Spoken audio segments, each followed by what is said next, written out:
Buenas tardes a todos. Desde el capítulo técnico de la Sociedad de Potencia y Energía de la rama estudiantil de la UNA, damos inicio a este webinar con el tema Transformación estructural del sector productivo del Paraguay, un enfoque desde la perspectiva de la complejidad económica, que será dictado por el excelentísimo ingeniero Arturo Ramón González, ingeniero en sistemas de producción de la Facultad Politécnica de la Universidad Nacional de Asunción. Actualmente se encuentra cursando maestría en Ciencias de la Ingeniería Eléctrica, maestría en Ciencias de la Computación en la Facultad Politécnica UNA.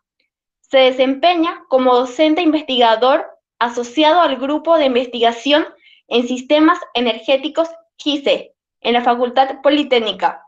De esta manera, damos la bienvenida al ingeniero Arturo González, quien, con su magistral ponencia, nos deleitará esta tarde. Bienvenido, ingeniero. Muchísimas gracias, Yamila.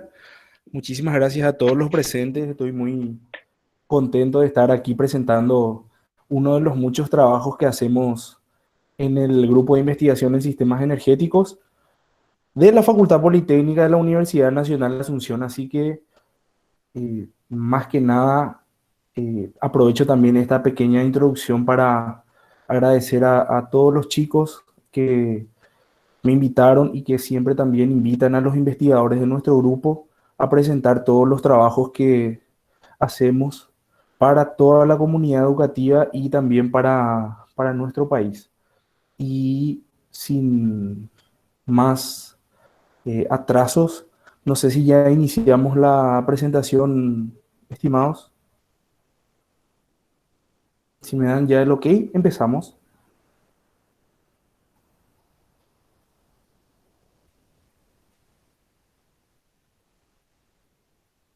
Me comentaron también que en cualquier momento de la presentación, uno de los voluntarios del equipo de la rama estudiantil de la IEEE va a anotar las consultas, así que por favor, a medida que voy avanzando en la presentación, escriban en el chat y ellos van a ir registrando y me van a hacer las consultas al finalizar. Así que muchas gracias a todos por su asistencia y vamos a iniciar la presentación del trabajo denominado Transformación Estructural del Sector Productivo del Paraguay, un enfoque desde la perspectiva de la complejidad económica.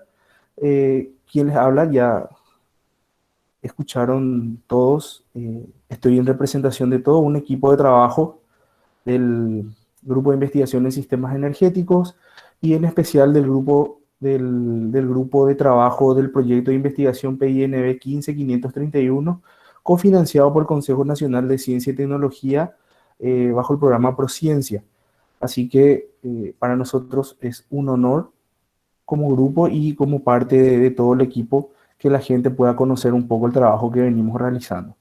Así que, sin más preámbulos, vamos a iniciar un poco una presentación de uno de los muchos trabajos que realizamos en el marco de responder a esta cuestión tan importante de cómo transformar la energía en desarrollo. Entonces, para darles un poco una pequeña introducción a la problemática y al contexto de nuestro país, es importante destacar que en la última década, por lo menos, nuestro país ha venido presentando una eh, prodigiosa carrera de crecimiento económico que tiene más o menos un promedio de alrededor de 4% anual, muy superior a nuestros vecinos acá de la región e incluso a nivel mundial, ¿verdad? Entonces, este crecimiento podemos tomar un indicador muy conocido como el Producto Interno Bruto, y si podemos observar acá en la lámina, tenemos este crecimiento bastante interesante, ¿verdad? Con alguna que otra fluctuación en el medio.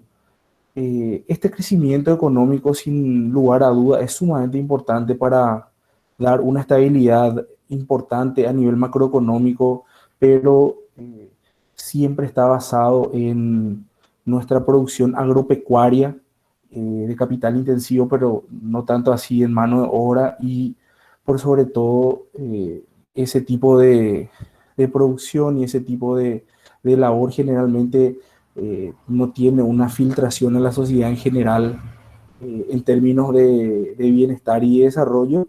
Sin embargo, no deja de ser importante, ¿verdad? Es también de destacar que, por ejemplo, para tener una pequeña fotografía de lo que nuestro país representa en términos de producción y exportación a nivel mundial, se puede observar que gran parte de lo que nosotros hacemos de nuestro país y exportamos para afuera son productos primarios, agrícolas y o ganaderos. Entonces, eh, aquí, por ejemplo, nuestra mayor exportación en el 2014 se registró en soja, carne congelada, carne fresca, maíz, residuos de soja, totalizando casi un 70% de todo lo que producimos y exportamos. Otro producto que nosotros le llamamos producto, pero en realidad que producimos en nuestro país y lo exportamos, aunque no es realmente un producto exportado, más bien los cedemos nuestro derecho de uso, es la energía eléctrica que representó en el 2014 un 21% y que va a medida que avanza el tiempo disminuyendo, si bien en pequeñas porciones, por el aumento de nuestra demanda natural, por el crecimiento de la población y el consumo, es la energía eléctrica, entre otros productos que exportamos en menor medida. Básicamente exportamos siempre productos primarios, si bien la energía es eh, un poco más particular en términos de capacidades, ¿verdad? Igual sigue siendo un producto primario.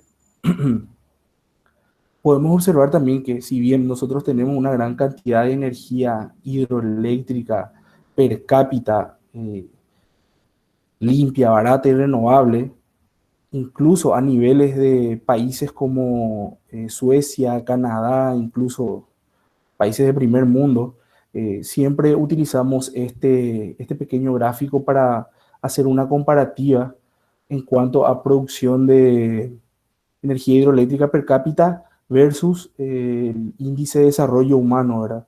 Entonces nosotros producimos incluso más que Suecia allá en el 2010, pero estamos bastante alejados de lo que es el desarrollo humano en general en nuestro país.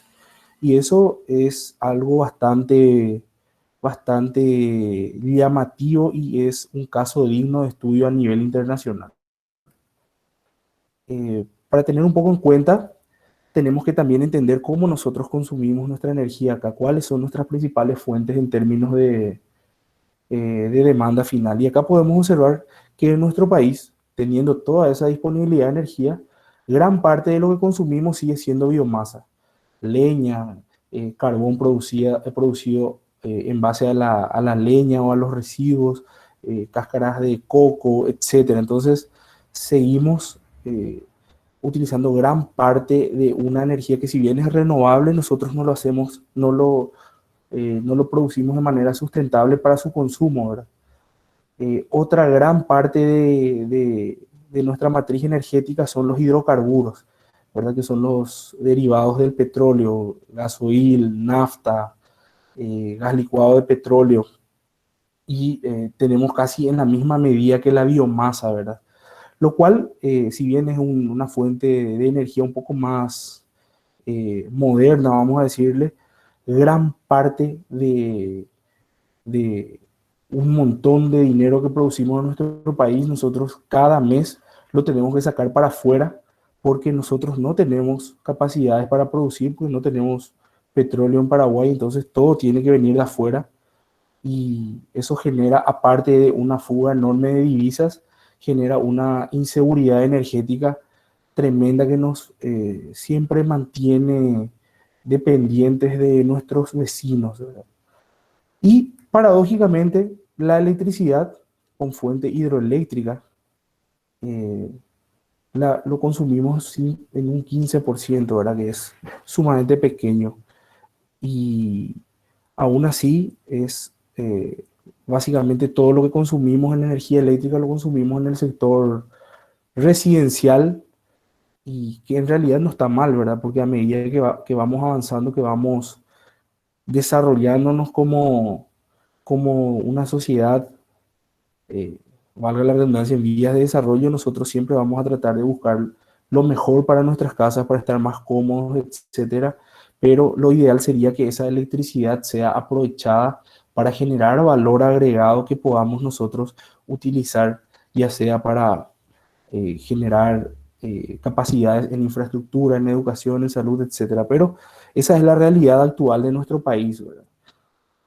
Siguiendo un poco con el estudio de lo que es el sector eléctrico, es muy importante destacar que nosotros producimos energía eléctrica y vamos a decirle que exportamos, si bien ya aclaré al inicio que en realidad es una sesión, porque tenemos una gran capacidad de producción de energía en base hidroeléctrica.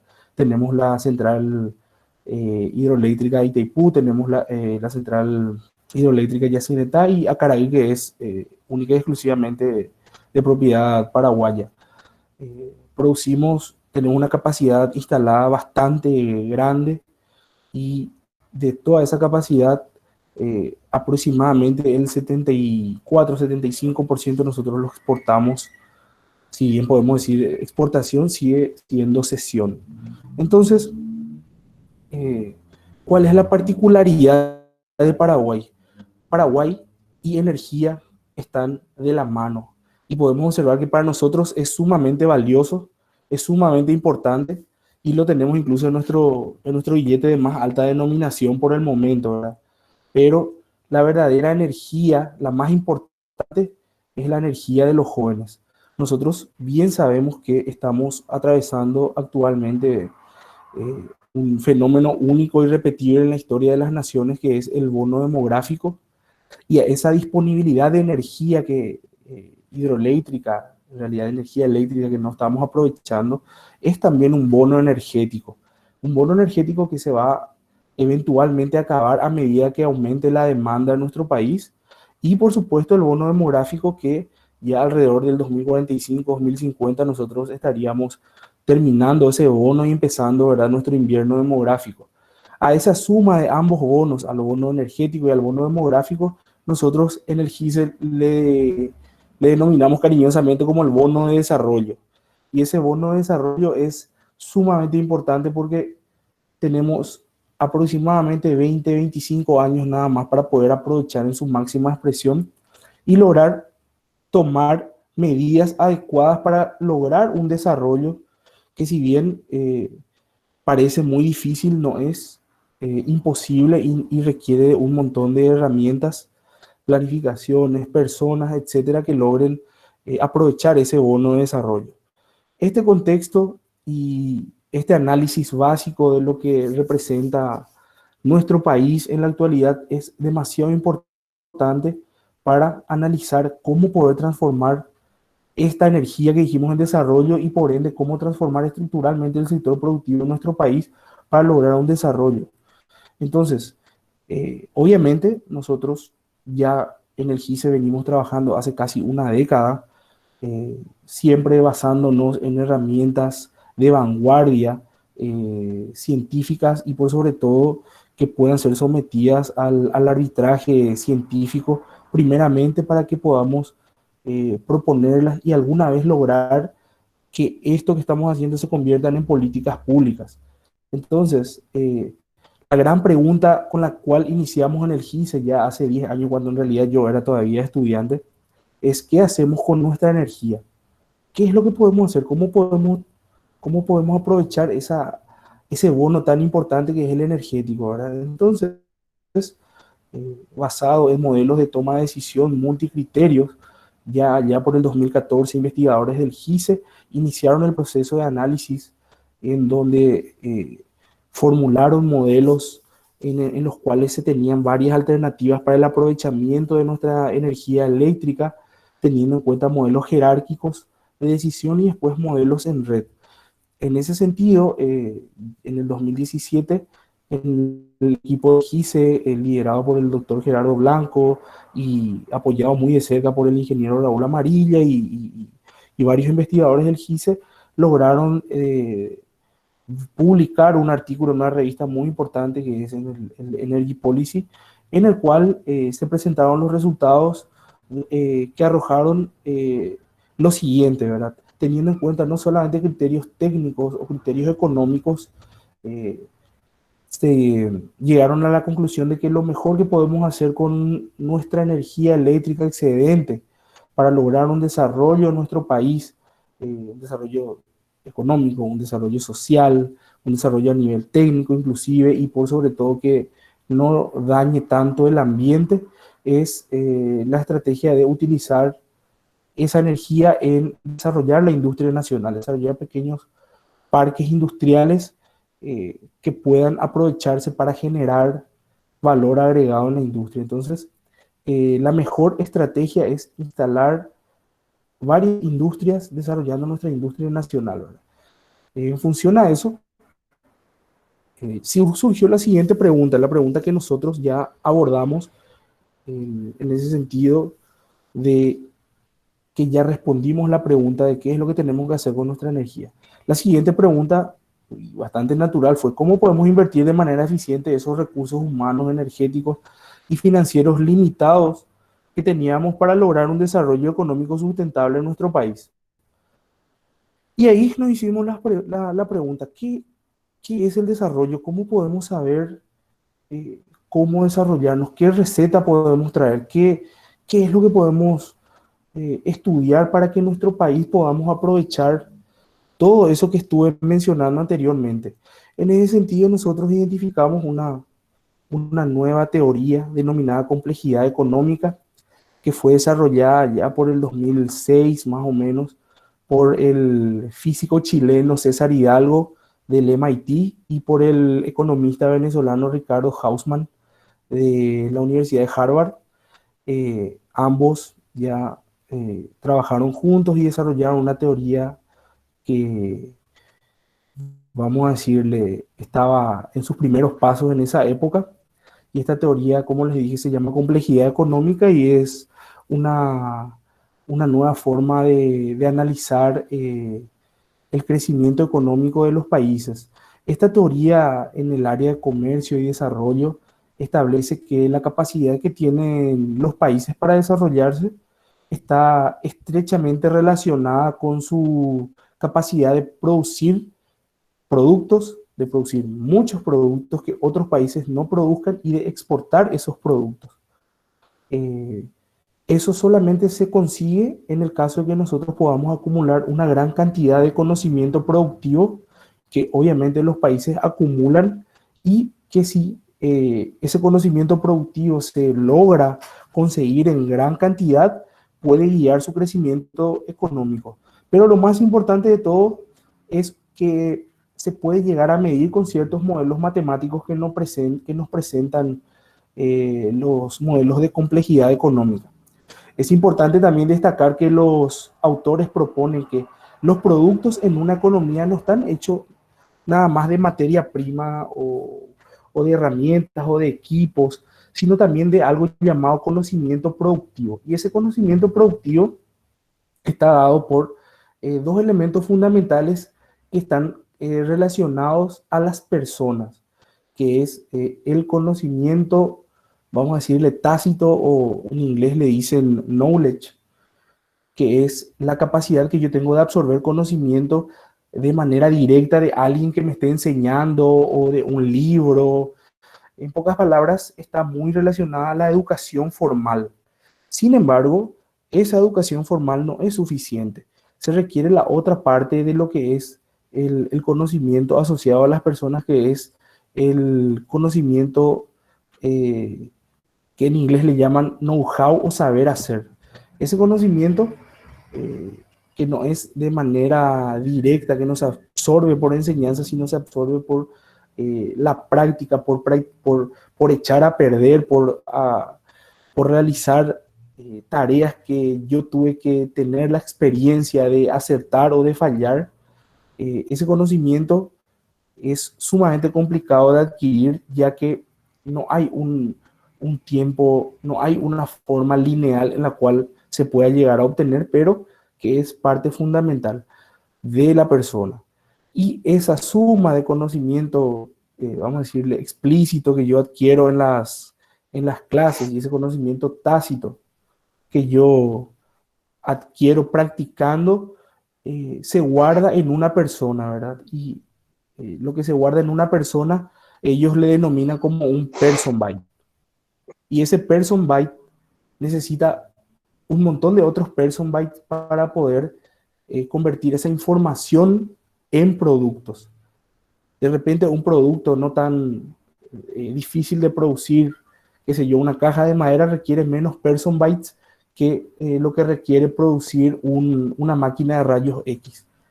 En ese sentido, recalco nomás que los productos están hechos de conocimientos adquiridos por las personas que son cristalizados. Obviamente también aparte de ese conocimiento productivo, se requiere lo que se llama capacidades, que son módulos en los cuales ya unimos el conocimiento de las personas más la materia prima, es decir, los recursos disponibles en ese lugar, las organizaciones, las instituciones.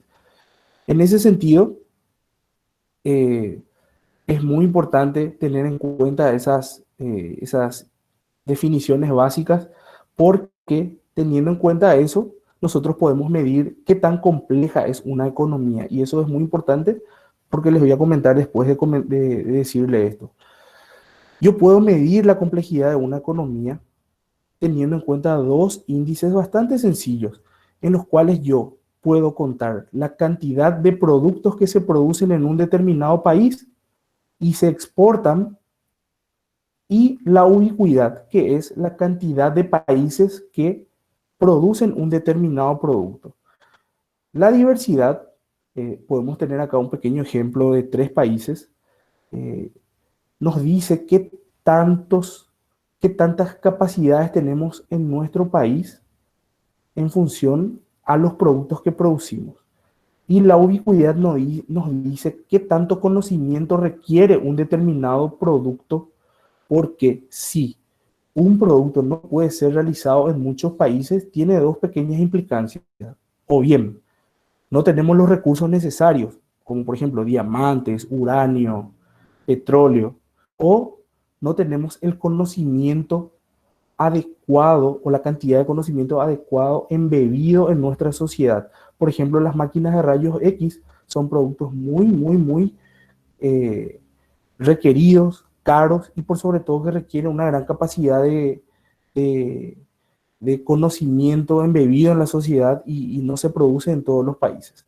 En este caso, por ejemplo, tenemos a Holanda, ¿verdad? Países Bajos.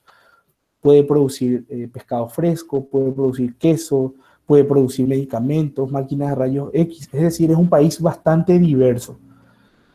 Que sea diverso no implica que tenga una economía compleja, pero para eso utilizamos el dato de la ubicuidad. Esos productos, por ejemplo, el pescado, el queso, eh, son productos que lo pueden hacer todos los otros países. Eso implica que, obviamente, si en todos los países se puede llegar a producir, no va a haber un espacio muy grande de mercado para que yo pueda vender esos productos. Y eso ya cae en la oferta y la demanda, ¿verdad?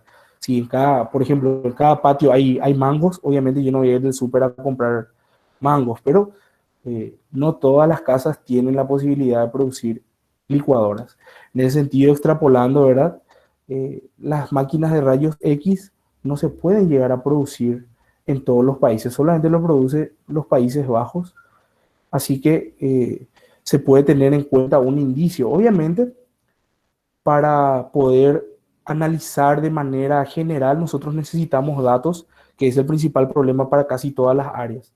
Entonces, se utilizan los datos de exportación a nivel mundial para poder analizar la complejidad económica. No se utilizan datos de servicios, y esa es una pequeña debilidad que tiene este modelo, nada más que por la falta de datos, ya que no está estandarizado a nivel internacional, ¿verdad? Entonces, la diversidad es importante, pero yo uso la ubicuidad para corregir a la diversidad. Y la ubicuidad también es importante, pero yo uso la diversidad para corregirla. Y así sucesivamente se vuelve un proceso reflectivo.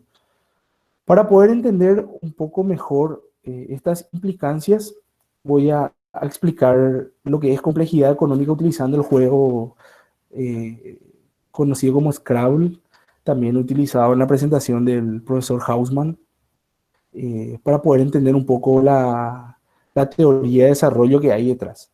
Bueno, el Scrabble es un juego en donde cada jugador tiene un montón de fichas.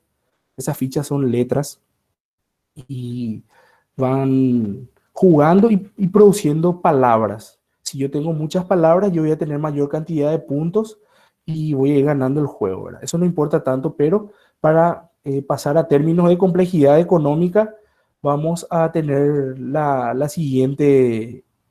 eh, la siguiente caracterización. Supongamos que cada jugador son países.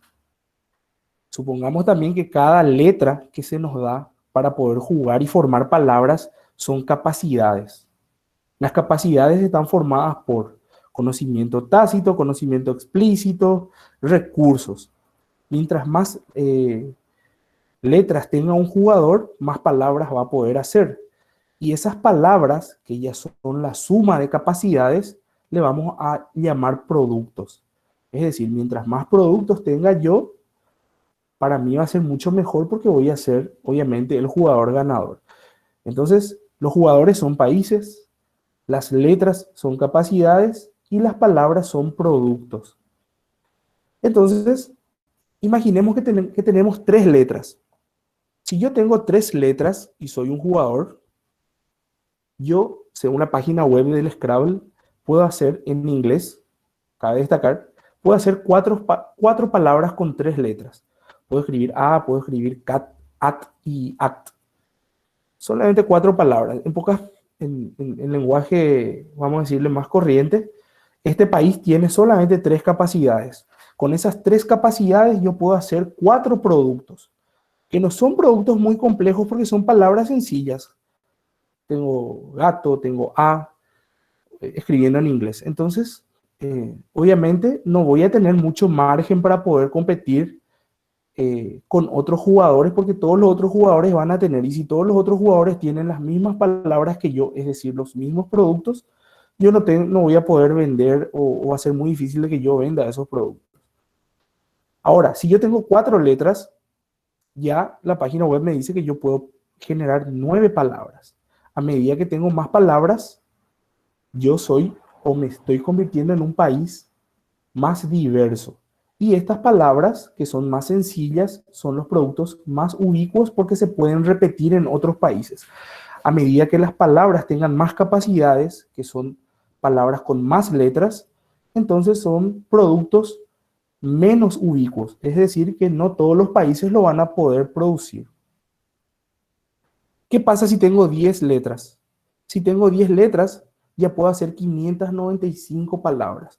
Es decir, voy a tener muchísimas palabras, palabras largas, es decir, productos que tienen muchas capacidades que voy a poder vender a otros jugadores, voy a obtener mayor puntaje porque son palabras largas.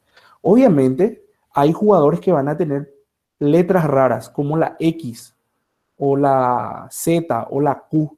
Son letras como que son capacidades que no todos los países tenemos. Pueden ser diamante, la otra letra puede ser uranio, qué sé yo. Pero esas palabras raras que se escriben con esas letras raras no lo tienen todos los jugadores. Aún así, no implica que yo voy a tener una economía compleja.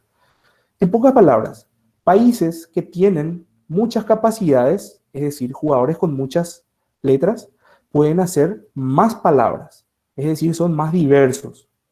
Países que pueden hacer palabras raras tienen productos menos ubicuos, es decir, vas a tener mayor probabilidad de que los otros países te compren tus productos raros. Países con menos capacidades, es decir, con menos letras, van a tener que adquirir otras letras, otras palabras de otros jugadores. Esto es muy importante porque nos ayuda a tener una idea de cómo medir la economía. Empíricamente, también analizando la literatura, se puede decir que en realidad, en función de los artículos que habíamos ya analizado y leído para poder entender un poco lo que es complejidad económica, la mayoría de los países que están presentando una economía compleja, tienen mayor probabilidad de ser países desarrollados. En ese sentido, vamos a decir que el secreto está en obtener mayor cantidad de letras para producir mayor cantidad de palabras y así lograr que nuestro país pase de una economía poco compleja a una economía más compleja. Entonces, si yo tengo más letras, quiere decir que tengo más capacidades, quiere decir que tengo mayor cantidad de conocimiento tácito y explícito y que está embebido en nuestra sociedad. Entonces, la gran pregunta es, ¿cómo se puede conseguir más capacidades? Entonces, en ese sentido, nosotros analizamos, ¿verdad? Que si yo sé hacer un determinado producto A que requiera unas capacidades determinadas, como por ejemplo esta camisa requiere telas, requiere esas máquinas de coser, pero también requieren personas que sepan usar esa máquina. Esa persona, alguien le tuvo que haber enseñado a usar la máquina explícitamente, pero ella o él tuvo que haber fallado, tuvo que haber practicado mucho, tuvo que haber tenido algún que otro accidente mientras practicaba. En pocas palabras, el conocimiento explícito y el conocimiento tácito están presentes dentro de esa persona, aparte de la tela, aparte de la máquina, del hilo, de la tijera, las agujas y así sucesivamente. Entonces, a esa persona que sabe hacer una camisa, le podemos llegar a pedir que haga otro producto B que requieran esas capacidades. Por ejemplo, si yo quiero pedir un jean, existe gran probabilidad de que esa persona sepa hacer. Lo único que va a cambiar son los moldes de corte, la tela, etcétera. A una persona que sabe hacer eso le puedo pedir otros productos que requieran esas capacidades que son cercanas entre sí. Ahora bien, si yo le pido a la persona que sabe hacer el producto A que me produzca un celular, muy posiblemente no va a poder hacerlo, ya que para eso voy a tener que invertir muchísimo tiempo, muchísimo esfuerzo, muchísimo dinero en educarle a esa persona en todo lo necesario, en todo lo básico, desde la parte de electricidad básica, pasando por electrónica, hasta que llegue un momento en que yo necesito una persona que ya sea o sepa utilizar una máquina o sepa todo lo básico para producir un producto mucho más complejo. Por lo tanto, no es muy recomendable saltar tan lejos de las capacidades que ya tenemos. Si yo quiero que producir celulares, posiblemente sí se pueda, entrenando a la persona que está haciendo la camisa, pero me va a tomar mucho tiempo y mucho dinero y la probabilidad de que falle va a ser muy alta. Por lo tanto, teniendo en cuenta todos esos datos así bastante sencillos explicados, Hidalgo, Klinger, Barabasi y Hausmann en el 2007 propusieron una herramienta llamada espacio producto que es, vamos a decirle, un compendio de todas las capacidades necesarias para producir productos, y digo siempre capacidades porque se puede llegar a inferir en función a los productos cuáles son las capacidades necesarias que están relacionados entre sí teniendo en cuenta los datos de exportación a nivel mundial. Ellos propusieron esta red llamada espacio producto, la cual se puede observar en la lámina y que está compuesta por nodos y lazos entre sí. Estos productos están en distintos colores y distintos tamaños. Esos tamaños representan el volumen de exportación a nivel mundial para un determinado año.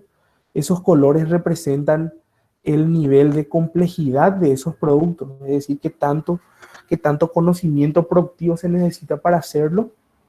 Los colores representan la clasificación de esos productos, ya con una clasificación conocida que es la de Lamer, en donde los productos de colores, por ejemplo, verdes, son los productos manufacturados. Los productos en rojo son los productos que se obtienen de recursos naturales. Los productos en marrón son los hidrocarburos en sí, una clasificación particular. Los productos celestes son los productos que se obtienen de, eh, vamos a decirle, de maquinarias que se pueden llegar a construir automóviles, etcétera. Los productos en turquesa son los productos electrónicos y los productos en lila son los productos químicos, vamos a decirlo. Y los lazos que unen esos nodos son la representación de la probabilidad que existe de que si yo produzco un determinado producto, entonces esté produciendo otro producto. A eso se le llama distancia. La distancia va entre 0 a 1, ya que es una medida probabilística, y 1 es la distancia que comparten casi todas las capacidades, y 0 es la distancia entre dos productos que no tienen relación entre sí. Por lo tanto, ellos para generar el espacio producto proponen dos índices que tenemos que tener en cuenta porque también lo utilizamos en nuestra investigación, que es la ventaja comparativa revelada, que es un índice que establece qué tan importante es nuestro producto a nivel mundial en términos de exportación. A mayor tamaño de ese índice, entonces mayor porcentaje del mercado de producción a nivel internacional tenemos en nuestro país. Y la otra medida es una medida probabilística que se llama proximidad y que se lee básicamente como la probabilidad de producir un producto A con ventaja comparativa revelada, dado que yo produzco un producto B con ventaja comparativa revelada. Estos índices, estas medidas representan demasiado bien la realidad. Obviamente tiene algunas correcciones metodológicas, etcétera, pero se ha demostrado que es bastante acercado a lo que es la realidad. Entonces, nosotros lo que hicimos acá en el GICE fue tomar todos los conceptos de complejidad económica y utilizarlos con una herramienta de toma de decisiones multicriterio, ya que si yo voy a elegir cuáles son los mejores productos o las mejores capacidades que tengo en mi país para poder obtener nuevas, mejores capacidades, yo tengo que tener una herramienta que me ayude a tomar la mejor decisión posible teniendo en cuenta más de un criterio, no solo el criterio económico, sino también tener criterios sociales, ambientales y también los conceptos propios de complejidad económica. Para ello utilizamos una metodología llamada proceso analítico jerárquico, en inglés es el Analytic Hierarchy Process, el AHP. Fue creada por el profesor Thomas Sati en la Universidad de Pittsburgh y es una herramienta que nos ayuda a estructurar problemas construyendo un montón de matrices que nos ayuda a sistematizar los elementos de toma de decisión, en donde estimamos ciertos pesos de las alternativas con respecto a ciertos criterios y de los criterios con respecto a un objetivo propuesto para obtener vamos a decirlo, una prioridad en términos de decisión de las alternativas. Y sirve mucho para analizar resultados y probar qué tan sensible es a ciertos cambios. Eso nos permite generar un problema de manera gráfica en donde establecemos un objetivo. En un segundo nivel establecemos cuáles son los criterios que me van a servir para tomar la mejor decisión y después las alternativas. Y la evaluación es de abajo para arriba. Es decir, evalúo las alternativas con respecto a los criterios con respecto al objetivo y voy a tener un ranking de cuáles son las mejores alternativas en función al ranking de la preferencia de los criterios. En ese sentido, es importante destacar que esta metodología es ampliamente utilizada en el área de toma de decisiones multicriterio, bajo certidumbre, y ha sido probado ya a partir de los años 70 y es una herramienta que utilizamos mucho en el grupo de investigación en sistemas energéticos. Cabe destacar que la metodología del espacio producto y de la complejidad económica aplicada a casos de estudio han sido ampliamente estudiados y utilizados para el caso de Perú, de Colombia, de Uruguay, Chile. Entonces, no es una herramienta que es ajena al estudio del desarrollo, ya sea a nivel latinoamericano y más todavía a nivel mundial, e incluso ya se están desarrollando otras teorías que vamos a decirle, mejoran un poco los modelos matemáticos aplicados a complejidad económica propuestos por Hidalgo y Hausmann. Como también es importante destacar, Paraguay es un país sumamente atractivo para el estudio del desarrollo y ya fue estudiado el año pasado por los miembros del MIT y también con un artículo publicado cabe destacar, utilizaron también de referencia un poco lo que pudieron leer en nuestro artículo, ¿verdad? Pero eso simplemente a modo de comentario. Una vez tenido toda esa base teórica y todos los antecedentes mostrados, nosotros teníamos que responder a la pregunta de en qué debemos transformar nuestra energía. Es una pregunta sumamente importante, por lo cual nosotros propusimos una metodología bastante estructurada.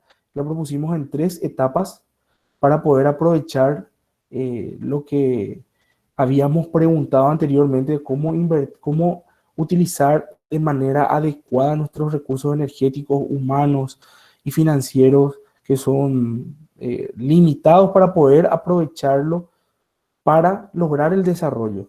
Entonces, en una primera etapa lo que hicimos fue eh, identificar el índice de ventaja comparativa de todos los productos exportados por el Paraguay en el año 2014. En términos asociados a complejidad económica, lo que hicimos fue identificar cuáles son nuestras capacidades productivas de manera comparativa a nivel mundial. Después utilizamos todos esos productos para, vamos a decirle, sectorizarlos en 4 sectores productivos que nosotros utilizamos a fines prácticos. El sector agrícola, ganadero, separamos la manufactura de la industria para poder tener un análisis un poco más fino.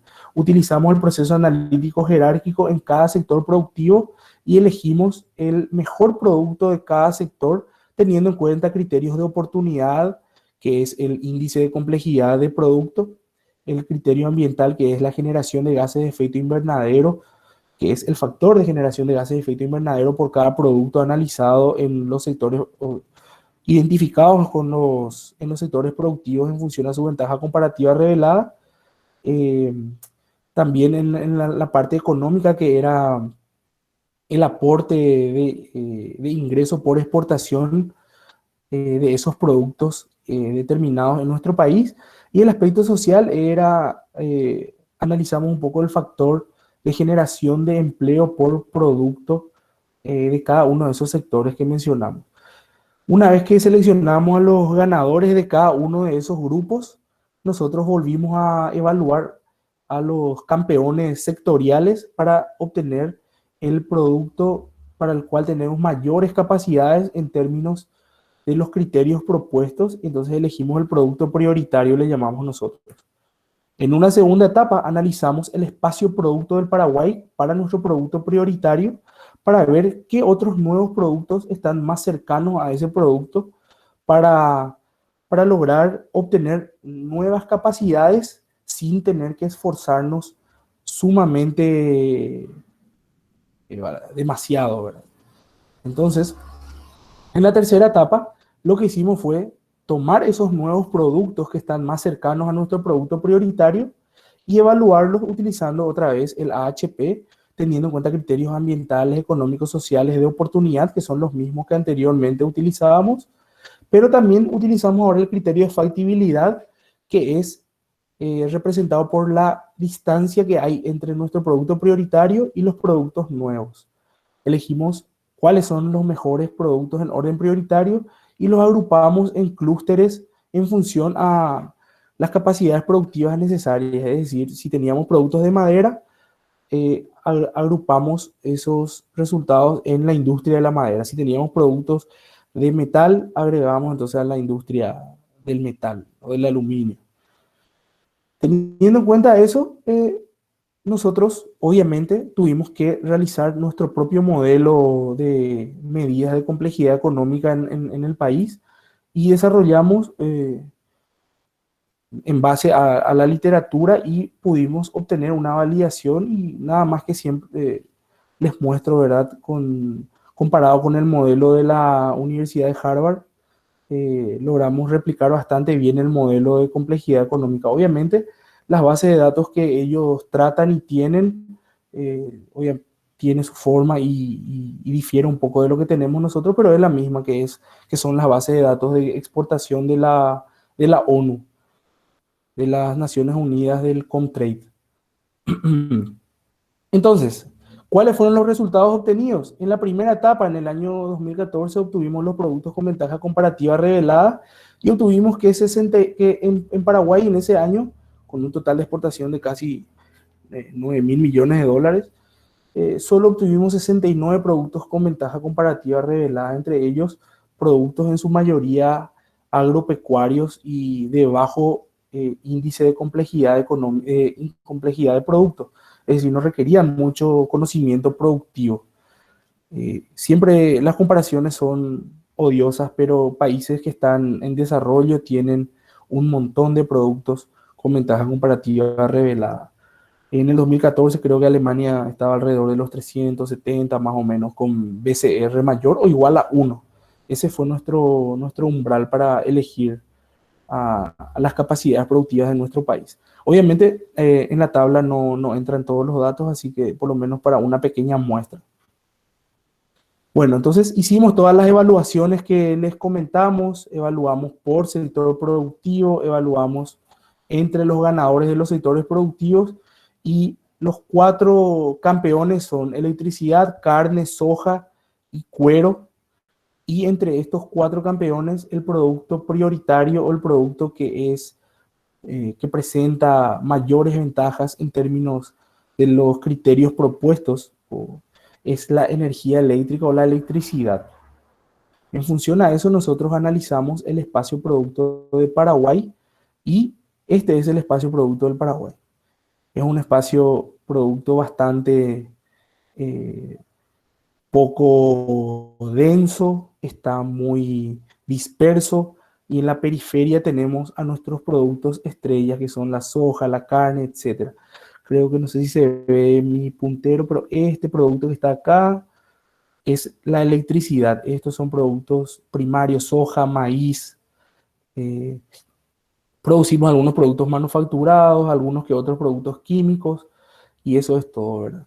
Les invito también a que puedan entrar a la página al Atlas de la Complejidad Económica en la página de Harvard o al Observatorio de la Complejidad Económica del MIT, donde pueden verificar todos estos datos y son de libre acceso para que lo puedan ver, ¿verdad? Entonces, elegimos nuestro producto prioritario y esos son los productos que están más cercanos a la energía eléctrica. Entre ellos tenemos muebles y sus partes, manufacturas de aluminio, artículos para la construcción de plástico, máquinas y artefactos agrícolas, alambre de hierro, acero y cajones, cajas de madera, etcétera. Estos son los productos que están más cercanos a la electricidad. En pocas palabras, dado que yo produzco electricidad y tengo capacidades en producir electricidad en mi país, entonces yo podría llegar a producir estos productos. Volvimos a hacer el análisis AHP para estos productos, teniendo en cuenta todos los criterios mencionados y la metodología también mencionada, y se pudo obtener que ya con los productos clusterizados que la industria de la madera, seguida por la industria del plástico y la industria del vidrio, son las industrias que nosotros deberíamos de priorizar en nuestro país de tal manera a obtener mayores beneficios económicos, sociales, ambientales y que van a ayudarnos a tener mayores capacidades en el futuro. Este resultado es sumamente importante y obviamente al principio nos desconcertó bastante y tuvimos que volver a hacer una revisión, volver a analizar si no había falsos positivos. Pero nos encontramos también que es un mensaje bastante interesante para nuestra situación actual. Por ejemplo, uno de los países que tienen casi las mismas capacidades que nosotros en términos de producción de energía hidroeléctrica per cápita, que es Suecia, tiene una de las mayores fábricas de producción de muebles a nivel mundial, que es IKEA, en donde se produce de manera sustentable, de manera sostenible y sustentable los productos, y no solamente los productos de madera, sino que ellos innovaron posteriormente en logística, en trabajo de sustentabilidad, en gestión de recursos humanos. En pocas palabras, para nosotros fue bastante importante y analizamos otros casos de países que tienen ventajas comparativas reveladas en energía y también lo presentan en los productos de madera y en su industria de la madera. Así que por lo menos así empíricamente la verificación fue realizada. En ese sentido, obviamente nosotros sometimos a la comunidad científica y publicamos los artículos primeramente en congresos nacionales y después en congresos internacionales. Y en ese sentido empezamos la revisión crítica del modelo. Obviamente la electricidad es un foco de empleos y al someter este trabajo a la sociedad, a la comunidad científica, pudimos obtener bastante buenas devoluciones. De hecho que pudimos obtener con el trabajo premios nacionales, eh, como en el seminario del sector eléctrico, por ejemplo, obtuvo una contribución destacada, eh, obtuvo un premio en la jornada de jóvenes investigadores del grupo de investigación de sistemas energéticos que se realiza cada 2 años en la universidad. Logramos presentar este trabajo en congresos internacionales y les voy a mostrar más adelante incluso dónde. Entonces, la electricidad ayuda a nuestro país de manera altamente útil, o sea, no solamente produciendo empleo, sino dándonos una capacidad que otros países no tienen, en donde nosotros tenemos una disponibilidad de esta energía tan eficiente y por sobre todo aquí es limpia. Pero no le damos el valor agregado que podríamos darle, como lo hacen otros países que están desarrollados, que tienen esas mismas capacidades. De hecho, hemos realizado otros estudios en donde analizamos cuántos empleos podríamos generar, eh, cuánto costaría hacer un reemplazo de tecnologías para usar la electricidad y otras, teniendo en cuenta que nuestra industria nacional está muy poco desarrollada y que básicamente estamos todavía atrasados en el siglo XX. En ese sentido, es importante destacar que un desarrollo industrial o una política industrial que ayudaría a lograr una política de desarrollo a mediano y largo plazo no es ni por casualidad sencillo, no es rápido y requiere un montón de otros factores como la infraestructura, la capacitación de las personas, requiere que las personas estén sanas, o sea, hay un montón de implicancias que si bien esta teoría ayuda a responder, igual necesitamos un consenso nacional, un consenso de los tomadores de decisiones, de las personas que están con intereses eh, en el tema de desarrollo para lograr un camino seguro. En ese sentido, en el GICE también venimos analizando qué podemos hacer con la energía eléctrica, dado que utilizarlo de manera, vamos a decirle, productiva, no tiene una velocidad alta y que tiene muchos factores en juego, entonces ya lo venimos analizando en términos de utilizar la energía excedente para la electromovilidad y también, por ejemplo, utilizar la renta que se produce dado ese excedente que tenemos, por ejemplo, teniendo un banco de desarrollo que nos ayude a invertir ese dinero que obtenemos por los excedentes y que se utilice de manera a capitalizar ese banco para que podamos nosotros invertir en infraestructura, en educación, etcétera. Esos trabajos lo están realizando actualmente muchos investigadores en nuestro grupo de investigación, así que es seguro que en otras ocasiones eh, se presentarán para la consideración de las personas. Y como conclusión, una vez analizados todos esos puntos que les mencioné, eh, podemos tener algo bastante concreto. Uno siempre desecha lo que no valora o no aprovecha lo que no valora y en ese sentido somos uno de los países que tiene mayor índice de deforestación a nivel regional. Nuestros bosques son deforestados para aprovecharlos en la producción agropecuaria intensiva en capital y no así en mano de obra.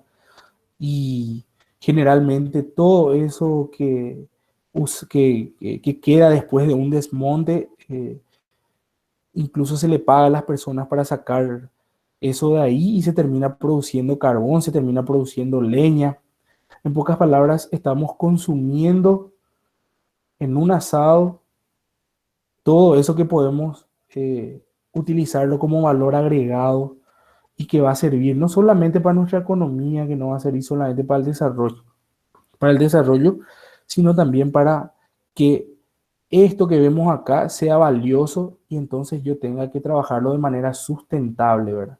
Ojalá algún día veamos nuestros bosques de producción en los cuales se trabaje de manera sustentable para lograr tener valor agregado y que sea como un pequeño nodo de transbordo hacia otros nodos que nos ayuden a producir, que lleguen a productos más complejos y que requiera mayor cantidad de conocimiento en nuestra sociedad.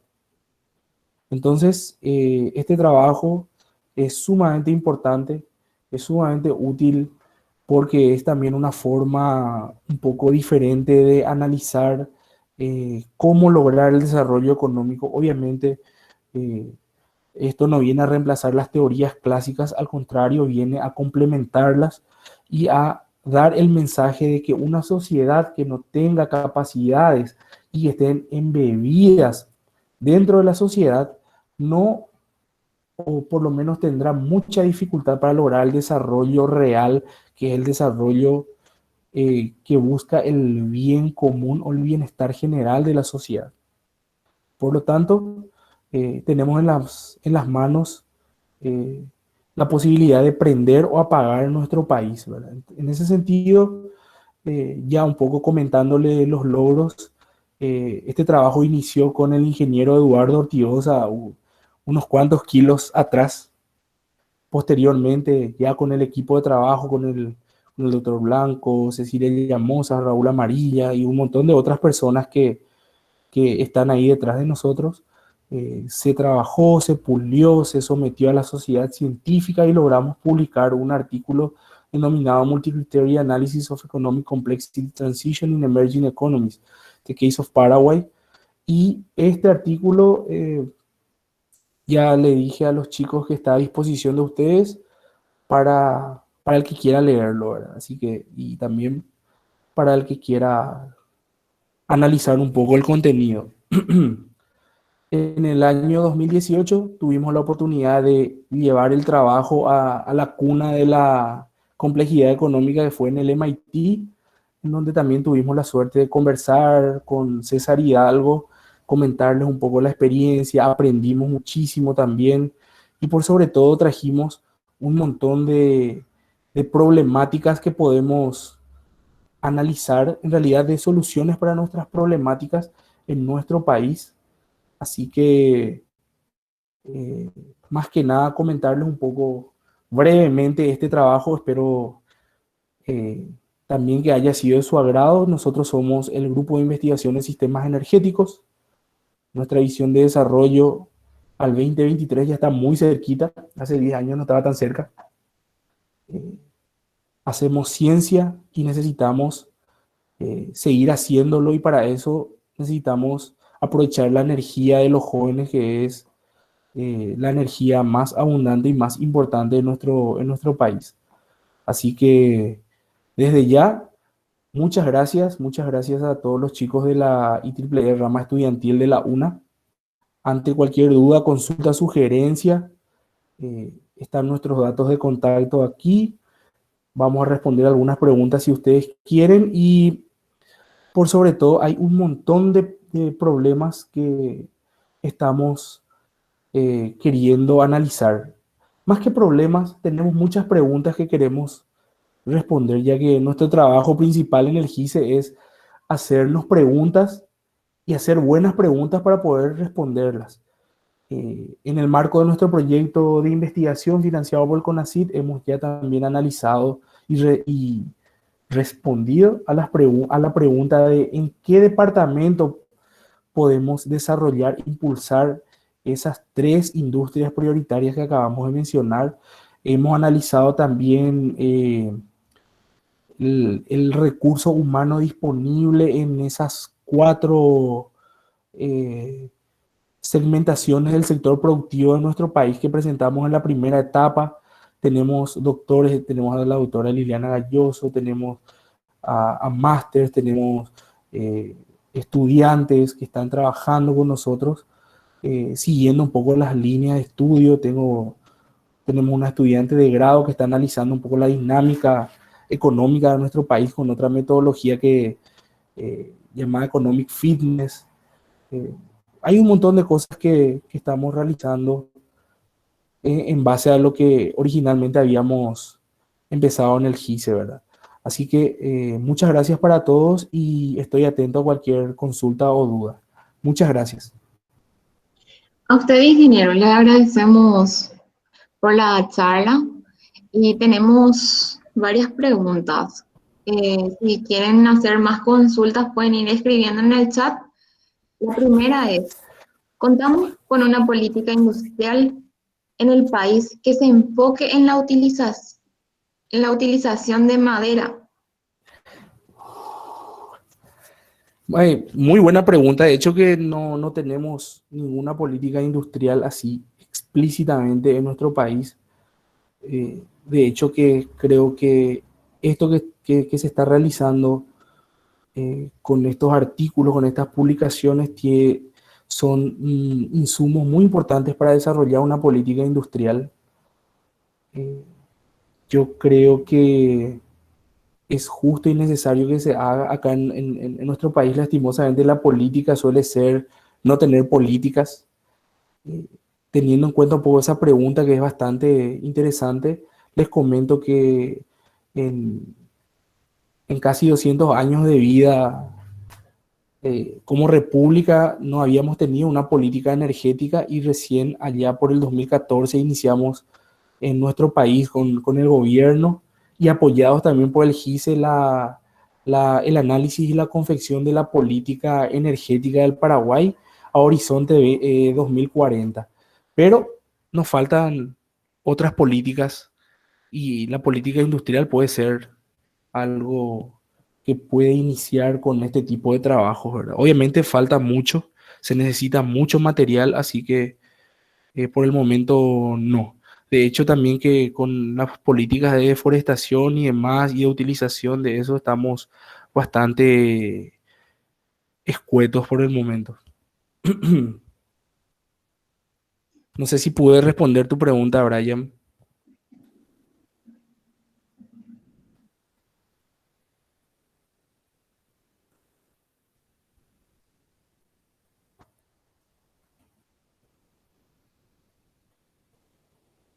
Bueno, te hago otra pregunta. Se Sí, sin cambiaron problema. para poder instalar electrolineas en Paraguay, ya que solo la ANDE puede vender actualmente. Electrolineras o Electrolineras. ya, ya, ya. Y mira, no, yo no estoy trabajando mucho en el área de eso, pero sí tenemos gente que trabaja en nuestro grupo. Sí tenés razón en que solamente la ANDE puede llegar a comercializar energía eléctrica. Eso está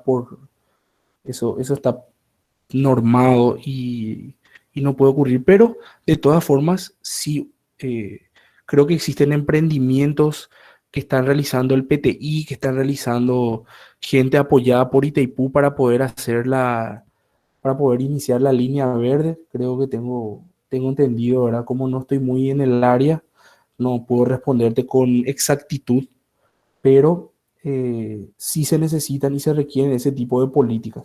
De hecho, en la política energética está muy bien abordado el tema de la movilidad eléctrica en el Paraguay, con un montón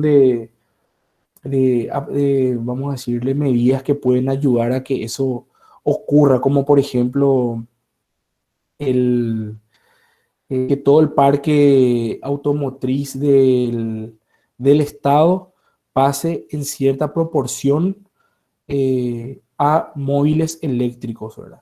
De hecho, que para poder tener y garantizar que la electromovilidad funcione en nuestro país, nosotros necesitamos que el sistema eléctrico paraguayo funcione bien, que no tenga inconvenientes, que por ejemplo la gente no vaya a cargar su auto a las 12 o al mediodía y que te tumbe el sistema en esa zona en el momento que más se consume, o a las 7 de la tarde, ¿verdad? En ese sentido, te pido disculpas por no responderte exactamente a la pregunta, pero eh, podemos sin problema guiar hacia las personas que sí te van a responder bien.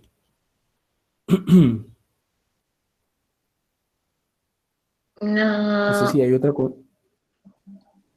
Liz Orwell dice, en el hipotético caso de levantar la industria de madera, ¿cuánto sería aproximadamente el crecimiento anual de nuestro país? ¿Tiene algún análisis acerca de ese punto?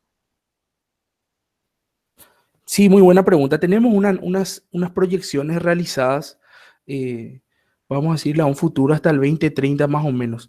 Nuestro crecimiento en términos de Producto Interno Bruto nomás se cuadruplicarían en los próximos 10 años al hacer eso, porque ustedes tienen que saber que eh, para poder trabajar en la industria de la madera, uno de sus principales insumos es la electricidad, porque se necesitan máquinas, se necesitan aserraderos, un montón de cosas que requieren la electricidad. Pero la electricidad es como una letra, es una capacidad nada más. Yo necesito otras capacidades y esas otras capacidades no se pueden obtener de manera muy rápida. Entonces lo que nosotros hicimos fue a la par hacer unas sustituciones, por ejemplo, en otras industrias, en donde en vez de utilizar hornos qué sé yo, a fuel oil, a leña, nosotros le hicimos pasar a hornos eléctricos. Obviamente eso requiere un montón de políticas de sustitución y de incentivos, etcétera, que tienen su complicación, ¿verdad? Pero sí tendríamos un crecimiento interesante en el caso de que se realicen eso. Lastimosamente, esas proyecciones están todavía en proceso para ser publicados, pero en la brevedad posible vamos a tener y vamos a difundir, obviamente.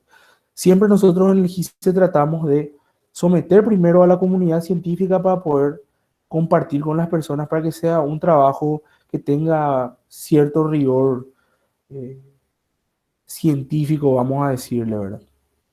Pero eso es lo que llegaría a ocurrir. Pero también para lograr desarrollar una industria necesitamos otras cosas, necesitamos aprender a hacer, necesitamos hacer un buen producto, necesitamos que exista una demanda, ya sea primero a nivel local, de tal manera a practicar y a tener ciertas capacidades desarrolladas para que nosotros podamos salir afuera a competir y obtener capacidades productivas que puedan ser medibles. O sea, este proceso es bastante lento, ¿verdad? Pero es importante. Espero haber respondido a tu pregunta y sin problemas se puede llegar a conversar más adelante.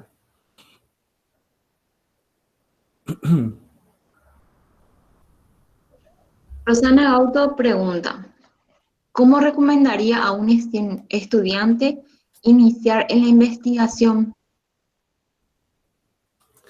Bueno, esa pregunta es muy, muy buena porque hay algo que nosotros en el GISE siempre valoramos y es a a la juventud, a la gente que se acerca al grupo, ¿verdad?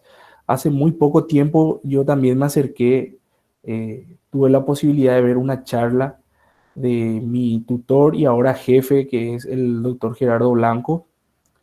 En esa época él trabajaba mucho con teoría de juegos y abordaba la renegociación de Itaipú con teorías de juegos, entonces fue bastante interesante. Nos acercamos y hablamos al grupo de investigación y fuimos recibidos y principalmente eh, en el momento en donde nosotros teníamos que iniciar nuestro trabajo final de grado. En ese sentido le cuento esta historia nada más que para instarle a todos los jóvenes que se acerquen a los grupos de investigación de su área respectiva en las facultades, no tengan miedo de acercarse, no importa si no es de su unidad académica, no importa si no es de su universidad. La mayoría de los investigadores siempre van a tener las puertas abiertas para los jóvenes porque también es un debate bastante interesante en el sentido de que las universidades para estar acorde a los tiempos actuales, tienen que ser lugares que produzcan conocimiento. Ese tiene que ser el fin máximo de la universidad. Y para lograr producir conocimiento, yo tengo que tener profesionales de altísimo nivel. Seguimos todavía de repente con una visión en donde las universidades tienen que ser formadoras de profesionales y no está mal, pero también tenemos que generar conocimiento y eso se hace con investigación. Así que esa es mi principal recomendación y en particular en el GICE todos los trabajos que realizamos son trabajos de estudiantes, son trabajos de chicos que, como les suelo comentar a mis alumnos, veníamos, al igual que todos ellos, en colectivo a la universidad, veníamos a estar a compartir ahí. No hay nada especial más que trabajo duro, así que yo creo que es importante que conozcan los grupos y se acerquen a los grupos. Y hay oportunidades, es un poco más lento al principio, pero eh, si uno se forma y procura, va a poder obtener también los logros y toda la, vamos a decirle, la hoja de ruta hacia una vida de investigador, ¿verdad? Así que les esperamos por el GICE con los brazos abiertos. Sergio Costa pregunta, ¿dónde puedo encontrar información acerca de la electromovilidad en el país? Y hay, aparte de nuestra organización, pueden sin problema escribir al Viceministerio de Minas y Energías. eh, Hay un montón de boletines que se realiza. El BID apoya mucho lo que es electromovilidad, el PNUD. En ese sentido, el grupo de investigación de sistemas energéticos tiene mucha gente trabajando en eso y sin problema en mis datos de contacto me pueden escribir y yo les voy a derivar con las personas. De hecho que un compañero mío del grupo acá está presente, así que disculpe que mencione ingeniero, es el ingeniero Richard Ríos, eh, encargado de uno de los laboratorios de nuestro grupo, está trabajando en esa área, así que si no está por ahí, le vamos a convocar también en cualquier momento para ese tipo de dudas. De seguro que en cualquier momento va a presentar también aquí en este tipo de webinars. La verdad que sería bueno tenerle al ingeniero Ríos. Claro que Pregunta sí. Lupe Ramírez. Buenas noches, ingeniero. Mi consulta es si tiene conocimiento respecto a los avances que hay en la Ley 3009 para la diversificación de las energías disponibles y la descentralización de la comercialización de la energía eléctrica. Yo en particular no tengo mucho conocimiento sobre el avance de eso, mi estimada señorita. Tengo muy poco conocimiento, no es tanto mi área de trabajo, pero eh, uno de nuestros doctores, uno de nuestros investigadores principales, que es el doctor Victorio Auxilia, siempre está trabajando en esa área, así que si hay alguna duda, alguna consulta, yo tranquilamente le puedo hacer el, el, el puente, ¿verdad? Le voy a dar el contacto y sin problema vamos a resolver, o sea, en realidad sin problema se va a resolver esas dudas o esas consultas. Sí. Rosana Gauto hace una pregunta. ¿Existe algún convenio de GICE con el gobierno o algún ente para el asesoramiento energético o para que tenga mayor visibilidad las investigaciones que realizan? Bueno, desde el año 2014 que venimos trabajando con distintas organizaciones, hemos trabajado con el gobierno nacional para para la asistencia técnica en el marco de la promulgación de la política energética a horizonte de 2040. Esa política energética es un decreto presidencial que salió en el año 2015, más o menos, 2016 casi, y está disponible, de hecho que en teoría se debería estar aplicando. Trabajamos muy de cerca con el Viceministerio de Minas y Energías, todo lo referente a los balances energéticos, al balance nacional de energía útil, todo eso está siempre eh, muy cercano a nosotros y trabajamos siempre, por lo menos colaborando mínimamente con la gente del Viceministerio de Minas y Energías. Actualmente en la Facultad Politécnica, que es nuestra casa madre, ¿verdad? El GISE, se encuentra trabajando apoyando técnicamente a la Itaipú Nacional, eh, para poder analizar y estudiar un poco todo lo referente a lo que se viene para la revisión del anexo C del Tratado de Itaipú. En ese sentido, también colaboramos con el Banco Interamericano de Desarrollo, con el PNUD, vía los investigadores. Así que tenemos ya cierto acercamiento con el gobierno. Y un logro muy importante para nosotros los investigadores fue que el doctor Gerardo Blanco, que fue nuestro tutor, nuestro profesor, nuestro jefe, pasó a ser consejero de la Itaipú Nacional, y uno de nuestros investigadores principales, que es el doctor Victorio Auxilia, está en la comisión asesora de la revisión del anexo C del Tratado de Itaipú, ¿verdad? Que hay un montón de personas convocadas y entre ellos nuestros investigadores principales, vamos a decirle. Así que, si bien no es así directamente, por lo menos de manera indirecta, siempre estamos ahí presentes, estimados.